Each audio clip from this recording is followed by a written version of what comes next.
घाटात काळाचा थरकाप। दाभिल टोक जवळ स्कॉर्पिओ कार तब्बल 1500 फूट खोल दरीत कोसळली। साताऱ्यातील 8 तरुण बेपत्ता, युद्ध पातळीवर महारेस्क्यू सुरू। पोलादपूर महाबळेश्वरला जोडणाऱ्या आणि निसर्ग सौंदर्यासोबतच मृत्यूचा सापळा म्हणून कुप्रसिद्ध असलेल्या आंबेनळी घाटातून काळजाचा थरकाप उडवणारी एक अत्यंत दुर्दैवी घटना समोर आलीये। महामार्ग क्रमांक 139 वरून प्रवास करणारी काळ्या रंगाची स्कॉर्पिओ एन कार क्रमांक MH11DN 2340 आंबेनळी घाटातील अत्यंत धोकादायक मानल्या जाणाऱ्या दाभिल टोक जवळ थेट 1200 ते 1500 फूट खोल महाकाय दरीत कोसळलीये। या कारमधील चालकासह सातारा जिल्ह्यातील 8 जणांचा अद्याप कोणताही ठावठिकाणा लागलेला नाही। रविवार पहाटे घडलेली ही घटना आज सोमवार दिनांक 25 मे रोजी पोलिसांच्या सतर्कतेमुळे उघडकीस आली असून घटनास्थळी युद्ध पातळीवर रेस्क्यू ऑपरेशन सुरू करण्यात आले आहे। मिळालेल्या प्राथमिक माहितीनुसार सातारा जिल्ह्यातील आसगाव आणि मर्डे परिसरातील हे तरुण कोकणातील प्रसिद्ध करडे बीच येथे पर्यटनासाठी आले होते।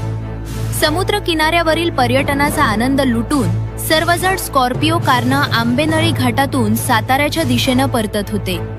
रविवार 24 मे रोजी पहाटे 5:30 वाजण्याच्या सुमारास त्यांची कार दाभिल टोक जवळ आली असता चालकाचे वाहनावरील नियंत्रण सुटल्यानं कार थेट 1500 फूट खोल काळकुट्ट दरीत कोसळली।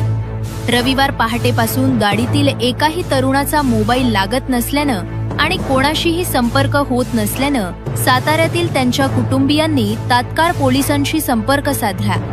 पोलिसांनी घटनेचं गांभीर्य ओळखून बेपत्ता तरुणांचं मोबाईल लोकेशन ट्रॅक केले। तपासात धक्कादायक बाब समोर आली। सर्वांचं शेवटचं लोकेशन आंबेनळी घाटातील दाभिल टोक दाखवत होते। या माहितीच्या आधारे आज सोमवार 25 मे रोजी पहाटे महामार्ग पोलीस आणि पोलादपूर पोलिसांनी दाभिल टोक परिसरात शोधमोहीम राबवली असता कार थेट खोल दरीत कोसळल्याचं उघड झाले। दुर्घटना उघडकीस येताच घटनास्थळी प्रशासनानं तात्काळ धाव घेतलीये। दरी तब्बल 1220 ते 1500 फूट खोल आणि अत्यंत दुर्गम असल्यानं रेस्क्यू टीमच्या जवानांना प्रचंड कसरतीचा सामना करावा लागत आहे।